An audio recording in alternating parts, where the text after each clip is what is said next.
Selamat siang dan salam sejahtera bagi kita semua. Om Swastiastu. Yang terhormat kepada Bapak Ibu Dewan Eksekutif Lamemba yang telah hadir. Selamat siang Bapak Ibu semuanya. Yang kami hormati kepada Bapak Ibu Dekan, Kepala Departemen, Ketua Program Studi, Sekretaris Program Studi, atau Bapak Ibu perwakilan program studi pada bidang ilmu ekonomi, manajemen, bisnis, dan akuntansi di seluruh Indonesia. Puji syukur kita panjatkan kehadiran Tuhan Yang Maha Esa karena hanya atas izinnya kita dapat hadir pada acara sosialisasi instrumen akreditasi program studi Lamemba. Perkenankan saya Nurina Putri akan memandu acara pada siang hari ini. Meskipun terbatas dilakukan secara daring, namun kita tetap dapat berkumpul bersama untuk mendengarkan paparan mengenai instrumen APSMBA serta informasi seputar Lamemba lainnya. Tidak lupa saya juga menyapa Bapak Ibu peserta yang hadir secara luring. Selamat siang Bapak Ibu, terima kasih telah hadir. Baik, sebelum acara saya ingin menyampaikan acara siang hari ini, Ibu.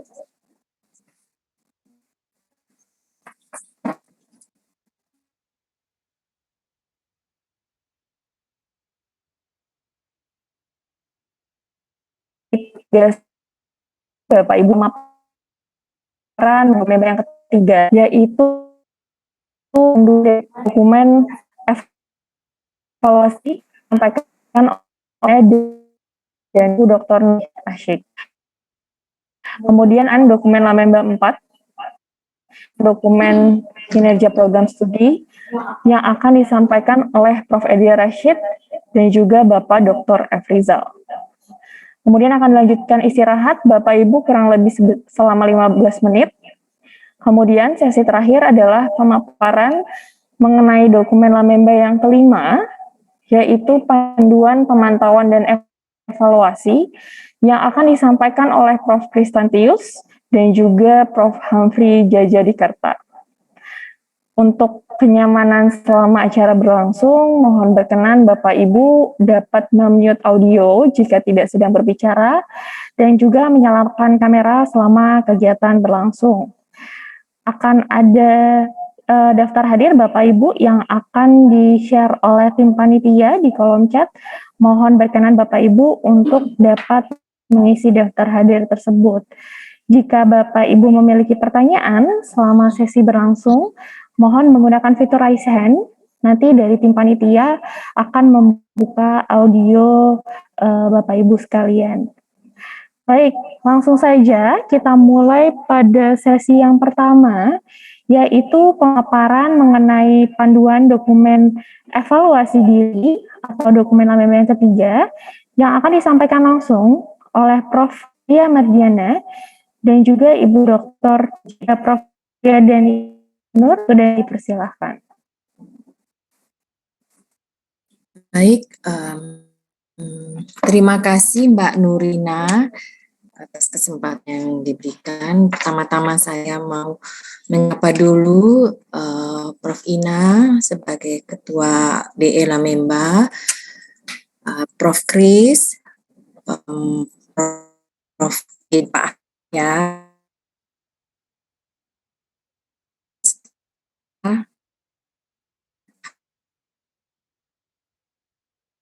untuk si Mbak ini kepada Bapak Ibu sekalian yang sudah hadir secara luring ya, Bapak Ibu sekalian yang sudah ada ini dari Universitas Islam Internasional Indonesia yang belum ada ya, dari Universitas Terbuka dan dari Universitas Presiden ya. Terima kasih. Assalamualaikum warahmatullahi wabarakatuh. Alhamdulillah pada siang hari ini, selamat siang, salam sejahtera untuk kita semua. Saya diberi amanah untuk membawakan materi menyangkut DL3 bersama Dr. Nur Fajrih Asyik, ya, yaitu menyangkut panduan dokumen evaluasi diri. Next. Ya, oke. Sebagaimana kita ketahui ya, dan kita sudah jalani bersama-sama, dan saya pikir Bapak Ibu sekalian yang sebagai Kaprodi dan Sekprodi amat familiar terhadap dokumen evaluasi diri ini yang sebelumnya Bapak Ibu sekalian ini mengusulkan untuk pemeringkatan akreditasi di Ban PT sekarang berdasarkan Ristek Dikbud nomor 3 bahwa pengelolaan dan pemeringkatan mutu secara eksternal itu dilakukan oleh Lamemba. Pada prinsipnya Bapak Ibu sekalian, kalau kita berbicara dokumen evaluasi diri itu adalah menyangkut evaluasi Bapak Ibu sekalian secara komprehensif terhadap apa yang Bapak Ibu sekalian miliki dari aspek pendukung maupun sumber daya yang ada di dirasikan oleh Bapak Ibu sekalian ke dalam dokumen evaluasi diri. Jadi pada prinsipnya sebenarnya itu mengenai status pencapaian dan tercapaian dari perencanaan pelaksanaan sampai dengan proses evaluasi pengembangan strategi yang Bapak Ibu sekalian tuangkan ke dalam dokumen evaluasi diri untuk mendukung keputusan terhadap pengembangan prodi oleh UPPS seperti itu ya Bapak Ibu. Jadi sebenarnya di dalamnya itu memuat analisis ketercapaian dan ketidaktercapaian dari kriteria-kriteria yang dari awal kemarin yang sudah ikuti itu terdiri dari 9 kriteria. Next, Mbak. Jadi dokumen evaluasi itu menggambarkan profil dari unit pengelola program studi yang menjelaskan tentang kondisi eksternal dan kondisi internal yang dihadapi oleh program studi oleh UPPS ya. UPPS yang menarasikan dan menuangkan gambaran dari masing-masing program studi yang ada di bawah naungan UPPS tersebut. Termasuk pencapaian program studi dari proses analisis sampai dengan strategi pengembangan dan keberlanjutan dari program studi itu.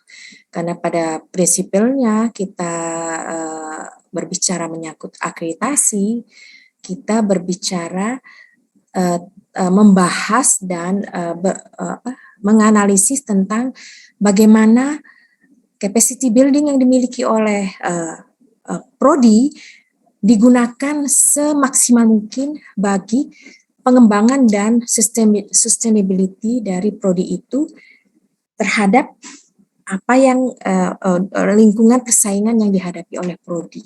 Jadi secara prinsipil sebenarnya di dalam DED itu membahas tentang bagaimana upaya-upaya lalu apa yang ketercapaian yang sudah dilaksanakan oleh prodi berdasarkan 9 kriteria yang merupakan amanah undang-undang nomor 12 SNPT.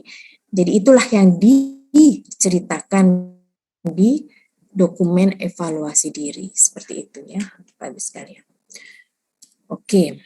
Dari data informasi DED itu UPPS dapat mengidentifikasi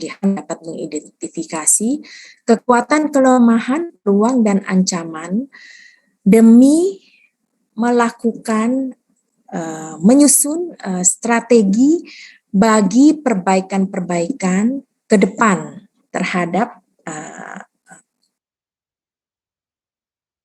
kelemah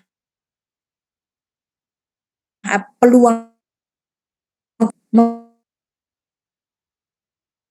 menghadapi berbagai ancaman yang ada di positioning program studi di persaingan seperti itu. Karena kita berbicara program studi ya, tetap saja bahwa kita berada pada lingkungan yang luar biasa perubahannya, dan program studi harus memposisikan diri untuk bisa adaptable ya terhadap tuntutan yang ada, termasuk dengan lingkungan persaingan yang dihadapi oleh program studi seperti itu. Oke, next, silakan. Oke, secara umum, secara prinsipil sebenarnya ya, evaluasi diri ini dilakukan dengan tujuan untuk ya, pertama, memperlihatkan pencapaian mutu program studi. Karena kita berbicara mutu, kita sudah tidak bisa terhindar dari yang namanya kita harus mengelola institusi pendidikan tinggi ini secara berkualitas, dan itu sudah menjadi tuntutan ya, tidak bisa terhindarkan lagi. Lalu yang kedua, evaluasi merupakan alat manajerial. Maksudnya adalah dengan evaluasi diri yang dinarasikan dan dipotret oleh program studi, itu akan memudahkan bagi UPPS dan pengambilan keputusan manajerial untuk menjaga kinerja program studi dan mencapai sustainability dari program studi itu ke depan gitu ya. Lalu yang ketiga, fungsi dari evaluasi diri itu adalah merupakan alat manajerial juga untuk menyusun rencana pengembangan program studi ke depan.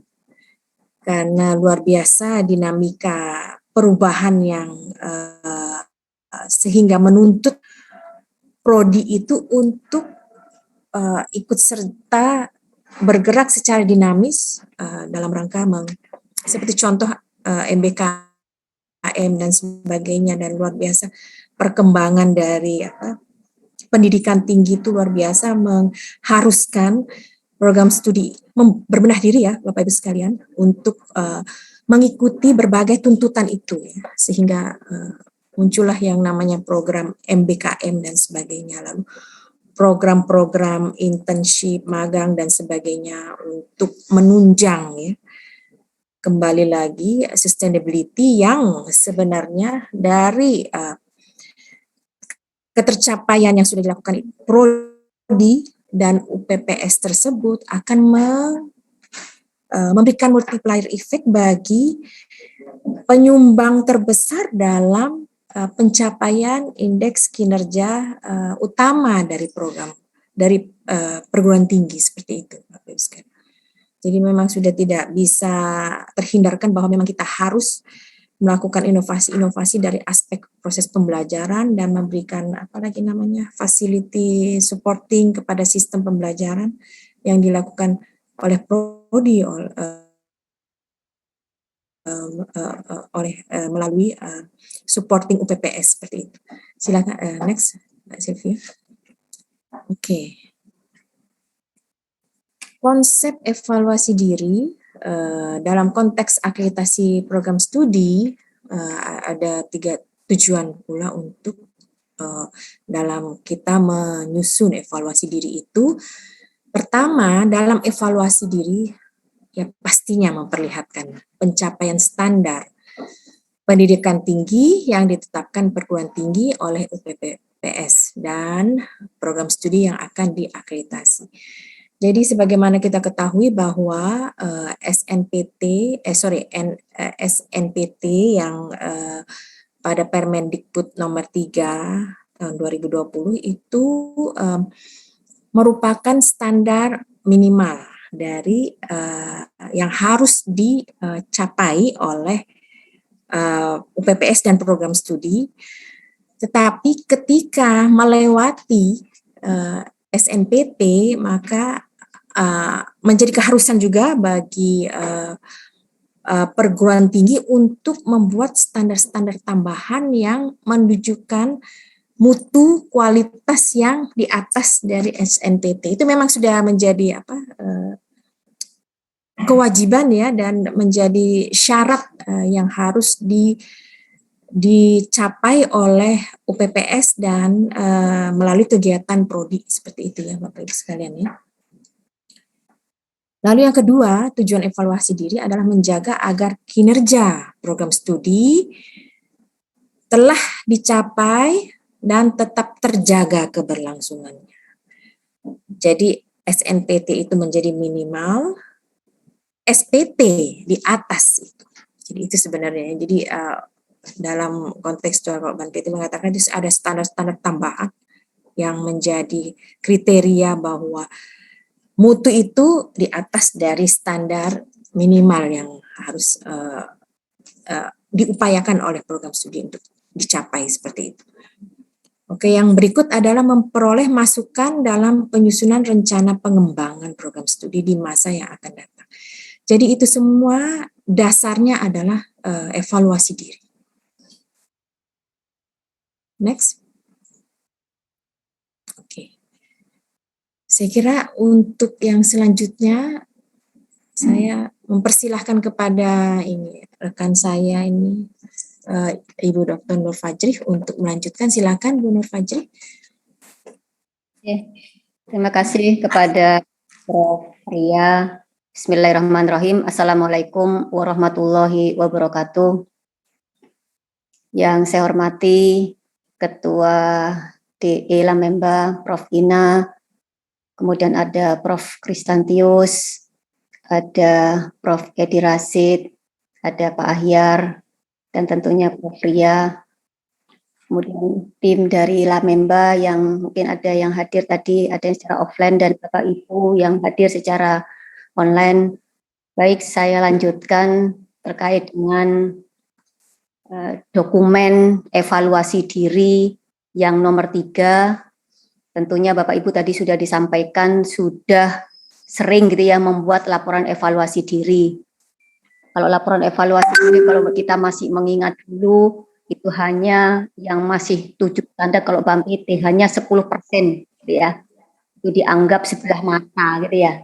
Kemudian beralih dan kriteria bagaimana untuk diri ini menjadi kunci sampai dengan Lamemba gitu ya Bapak Ibu, untuk di laporan evaluasi diri. Tentunya ini memegang peranan penting karena di sini kita harus berusaha melakukan penilaian secara komprehensif atas semua aspek yang akan dikaji. Bapak Ibu, kalau yang di slide ini adalah panduan yang Bapak Ibu bisa lihat di lampiran DED 3 ya. Nanti ada identitas pengusul seperti biasa yang sering kita buat, ada identitas tim penyusul dokumen evaluasi diri, kata pengantar, ringkasan eksekutif, kemudian yang berikutnya di sini ada masuk pendahuluan ya. Bapak Ibu, nanti dalam menyusun evaluasi diri ada batasan halaman yang harus Bapak Ibu sehingga bagaimana membuat laporan evaluasi ini ringkas tapi padat, mencakup aspek gitu ya. Untuk terkait dengan bab 1 pendahuluan, dasar penyusunan, kemudian tim penyusun dan tanggung jawabnya, mekanisme kerja, Bapak Ibu nanti bisa melihat di panduannya.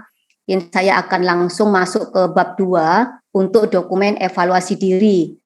Untuk yang pertama, profil UPPS. Seperti halnya yang sering kita buat, Bapak Ibu, tentunya di dalam profil UPPS itu menjelaskan tentang awal pendirian UPPS.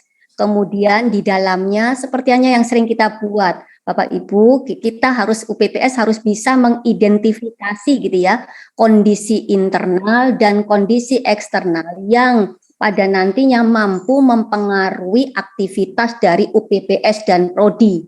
Makanya di sini kita harus bisa memapping gitu ya terkait dengan kondisi internal yang pada nantinya akan mendukung pelaksanaan dari proses pembelajaran yang kita lakukan sampai dengan kondisi eksternal yang dikaji dalam dua aspek, yaitu unsur makro dan unsur mikro. Tentunya Bapak Ibu di sini sudah bisa melihat tidak ada perbedaan gitu ya.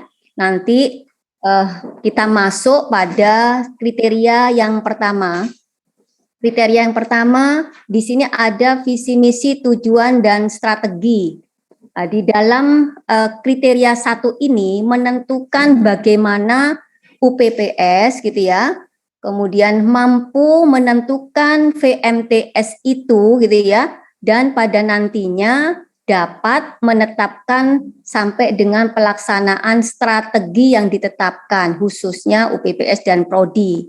Kata kunci yang berbeda dengan yang dulu pada saat kita di BAN PT, kalau yang dievaluasi diri di penetapan VMTS di Lamemba ini, kita sudah fokus Bapak Ibu, makanya nanti UPPS itu diharapkan dapat gitu ya, menjelaskan, dapat memberikan sebuah penjelasan tentang kontribusi yang bisa diberikan oleh UPPS dan Prodi dalam memajukan perekonomian dan bisnis nasional serta profesi. Kita sudah fokus pada profesi ekonom, profesi manajemen, profesi akuntansi melalui pelaksanaan tentunya Tridharma Perguruan Tinggi.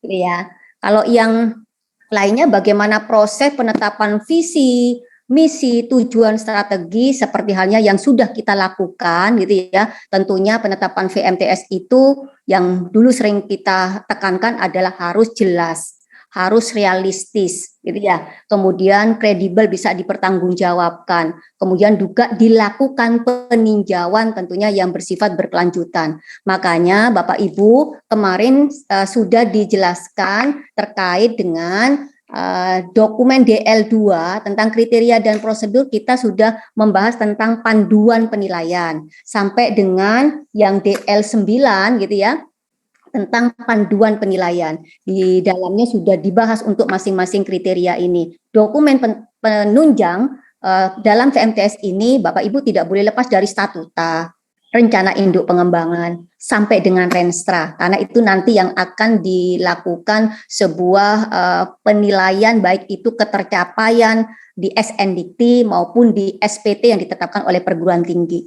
Ya. Kemudian yang kedua, kita masuk pada unsur tata pamong. Tentunya di tata pamong itu menjelaskan tentang bagaimana UPPS itu mampu untuk menjalankan tugas dan wewenang dalam rangka gitu ya. Makanya kalau dievaluasi diri itu harus dilakukan pembahasan secara komprehensif.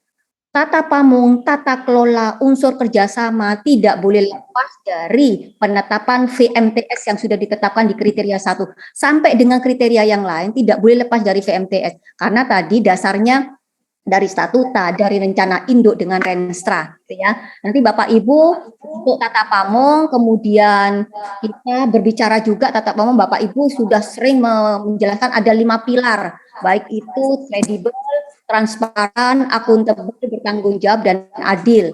Sampai dengan tata kelola, bagaimana mendeskripsikan, merencanakan, melakukan pengorganisasian UPPS, mengarahkan sampai melakukan pengendalian terhadap sumber daya. Ya, dan nanti tentunya Bapak Ibu tidak boleh lepas dari dokumen yang mendukung di dalam kriteria 2, yaitu dokumen tentang struktur organisasi dan tata kerja, dokumen tentang bagaimana unsur manajerial dalam good university governance gitu ya. Kemudian dokumen tentang terkait dengan SPMI itu sudah masuk di sini sampai dengan dokumen bagaimana kegiatan kerjasama itu bersifat berkelanjutan karena yang di dalamnya di sini terkait dengan tata pamong dan kerjasama harus ada aktivitas yang bermanfaat yang harus dilakukan evaluasi secara berkelanjutan.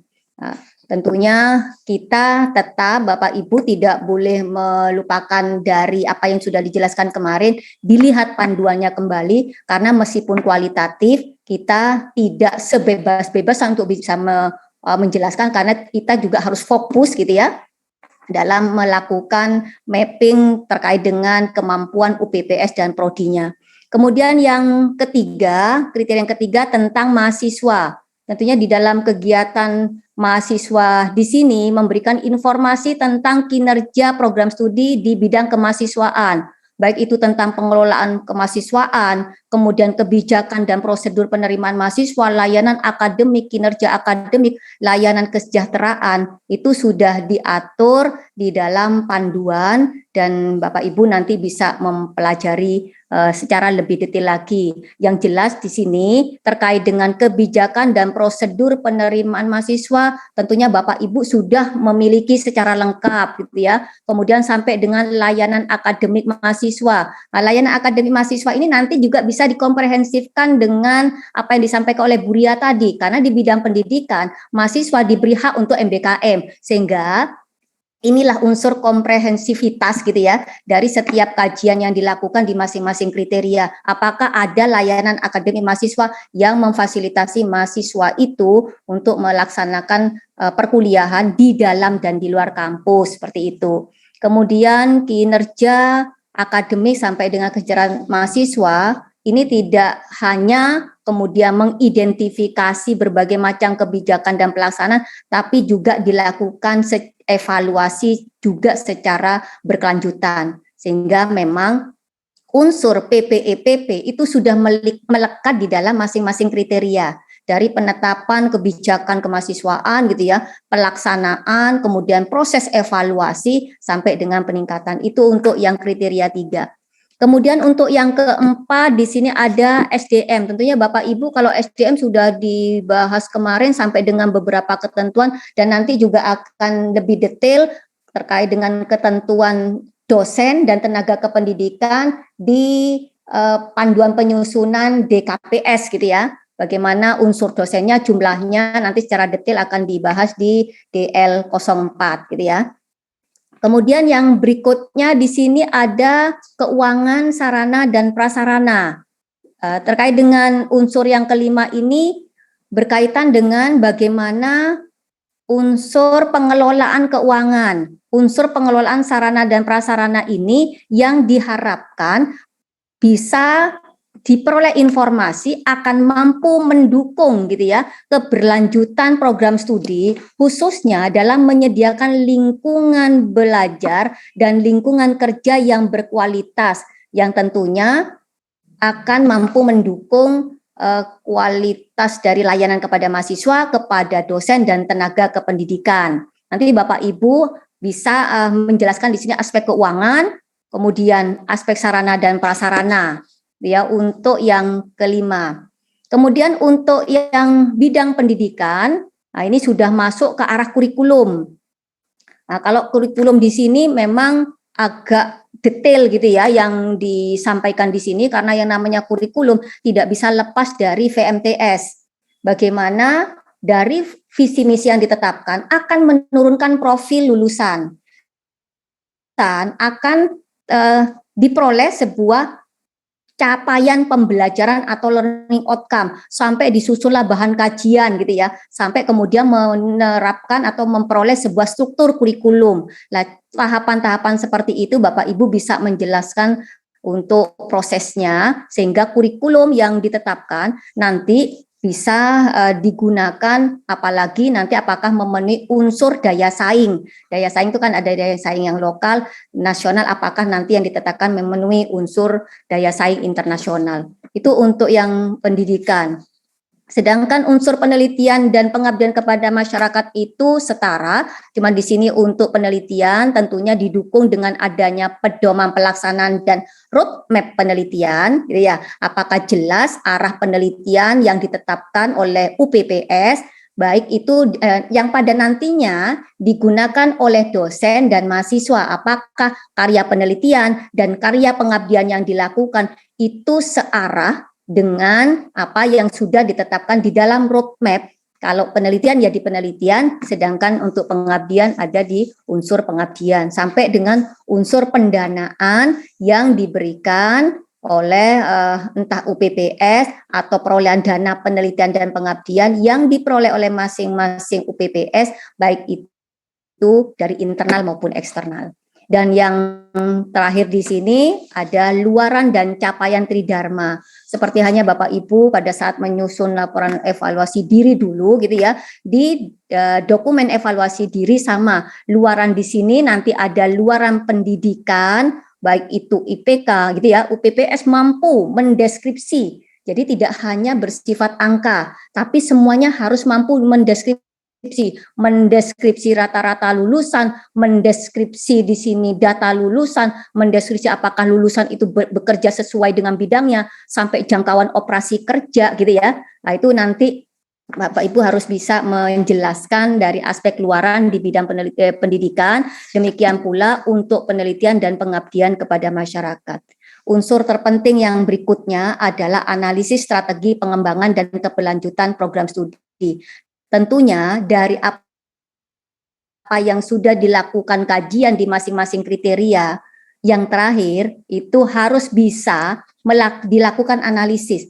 Setiap kriteria tadi kan dilakukan analisis. Analisis adalah ketercapaian atau ketidaktercapaian. Sedangkan nanti di C ini analisisnya itu sudah berada pada sebuah analisis dalam rangka untuk diperoleh sebuah informasi mengenai keberadaan atau positioning gitu ya di antara pesaing UPPS, sehingga UPPS akan mampu menetapkan strategi pengembangan yang tepat berdasarkan hasil analisis. Tentunya ini adalah setingkat aspek manajerial yang diharapkan berdasarkan data yang diperoleh akan mampu menetapkan strategi dan dalam rangka untuk bisa keberlanjutan program studi itu bisa diperoleh sebuah peningkatan tentunya. Karena PPEPP yang terakhir tentunya dengan rapat tinjauan manajemen yang dilakukan akan diperoleh sebuah peningkatan kualitas atau mutu dari UPPS dan Prodi. Kemudian ini untuk dokumen evaluasi diri. Kemudian lanjut Bu Nurina. Ini Bapak Ibu untuk template covernya itu sudah ada di DED 3 gitu ya. Nanti Bapak Ibu bisa melihat di tentunya, dan ini petunjuknya untuk penulisan DED. Tadi sudah kita sampaikan bahwa ada aturan jumlah halaman ya. Jumlah halaman di sini ada bagian identitas perguruan tinggi, identitas tim penyusun dokumen evaluasi diri, kemudian kata pengantar itu tidak dihitung halamannya. Mulai dihitung itu sudah mulai di ringkasan eksekutif ada maksimum 5 halaman. Kalau kurang maka bisa ditambah di unsur yang lain halamannya. Bab 1 ini tentang tim penyusun dan tugas, keterlibatan pemangku kepentingan sampai dengan mekanisme penyusunan, ini maksimum juga 5 halaman. Kemudian masuk di dokumen evaluasi diri tentang profil, itu maksimum 10 halaman. Kemudian kriteria dan analisis, ini Bapak Ibu bisa memanfaatkan jumlah apabila sudah ditentukan baik itu ringkasan eksekutif, tim menyusun, kemudian profil, kemudian penutup maksimum 3 halaman. Ya, nanti Bapak Ibu bisa hitungkan dulu yang sisa, terus Bapak bisa mengembangkan di sini kriteria dan di C analisis strategi pengembangan lanjutan. Jadi kalau Bapak Ibu memanfaatkan di sini maksimum 55 berarti sudah 20, 23 dengan penutup gitu ya. Maka sisanya 100 dikurangi 23 itu Bapak Ibu maksimum untuk kriteria yang B dengan yang C analisis. Nah, petunjuk penulisan DED ini untuk ukuran kertasnya ada 4, kemudian jenis huruf. Bapak Ibu perhatikan di sini ada kalibri yang dipersyaratkan, ukuran hurufnya 12, spasinya 1,5. Sedangkan jumlah halaman sudah ditetapkan tadi 80 sampai dengan 100. Ya. Ini untuk materi di dokumen evaluasi diri. Baik. Terima kasih Bu Nur Fajri ya, luar biasa penyampaiannya. mungkin masih ada waktu ya, kita melangkah ke sesi diskusi. Barangkali Bapak Ibu sekalian ada yang mau ditanyakan terkait dengan dokumen evaluasi diri ini. Silakan Bapak Ibu sekalian, raise hand kalau memang ada yang mau ditanyakan. Nah, ini Mbak Nurina, silakan Mbak Nurina.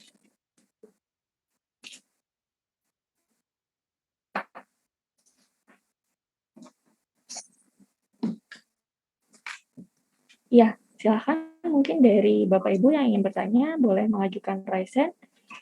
Untuk pertanyaannya mungkin kita kolek 3 dulu ya Prof ya. Yes. Baik. Silakan dari Pak Hendy. Sudah ya, silakan. Iya, ya terima kasih Bu Nurina. Ya, salam kenal Bu Nur, Bapak Ibu. Saya Hendy dari program studi Magister Manajemen Kekalbis Institut Jakarta. Mau bertanya seperti ini, Bu Nur, karena instrumen Lamemba ini kan menempatkan beberapa fungsi itu seperti di bawah UPPS, begitu Bu ya. Seperti penerimaan mahasiswa, kemudian keuangan begitu. Nah, untuk di PTS seperti kami ini kalau di fakultas itu sepertinya fungsi-fungsi tersebut nggak ada Bu di bawah fakultas. Nah, jadi kalau boleh minta saran dari Bu Nur, sebaiknya Bu ketika kita membuat SK penentuan tim UP itu gitu ada di dalam SK tersebut. Terima kasih. Terima kasih Pak Hendy dari UNUP. Apakah bisa dinyalakan kameranya gitu Bu? Terima kasih kesempatannya Ibu. Maaf ini kalau saya nyalakan nanti ini naik turun internet saya Bu. Maaf. Ya, silakan. Ya. Terima kasih atas kesempatannya Ibu Nur. Saya ingin bertanya terkait dengan penulisan terkait dengan DED. Nah, tadi kalau tidak salah saya mendengar bahwa PPEPP menjadi hal yang sangat penting di dalam pembahasan DED. Nah, pertanyaan saya, apakah ke seluruh kriteria dari kriteria 1 yang kriteria yang saya tanyakan Bu, dari kriteria 1 sampai 9 perlu kita membahas PPEPP-nya. Apa ada penekanan di kriteria mana yang lebih penting PPEPP tersebut atau di seluruh kriteria? Itu yang pertama Ibu. Oke, baik. Yang kedua terkait dengan begini. Tadi kan Bu Nur ada menyampaikan sekarang ini kan mungkin semua orang